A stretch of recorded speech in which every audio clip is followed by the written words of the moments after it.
वाहनाच्या धडकेत नर बिबट्या गंभीर जखमी.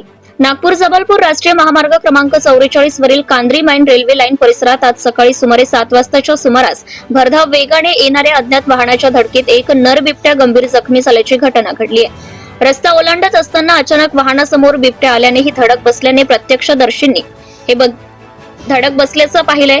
प्राप्त माहितीनुसार देवलापारकडनं नागपूरच्या दिशेने जाणाऱ्या अज्ञात वाहनाने बिबट्याला जोरदार धडक दिली. धडकेनंतर बिबट्या रस्त्यालगत कोसळला असून त्याला गंभीर दुखापत झाली. घटनेची माहिती मिळताच मनसरचे क्षेत्र सहाय्यक मुनेश्वर गोंडी मेचराम यांनी तात्काळ दखल घेत वनरक्षक रेखा चोंदे यांच्यासह घटनास्थळी धाव घेतली. वन विभागाच्या पथकाने परिस्थितीचा आढावा घेत जखमी बिबट्याला तातडीने उपचारासाठी नागपूर येथे वन्यजीव उपचार केंद्रात हलवले. सध्या बिबट्यावर तज्ञ डॉक्टरांच्या देखरेखीखाली उपचार सुरू असून त्यांची प्रकृती गंभीर असल्याचं समजतंय.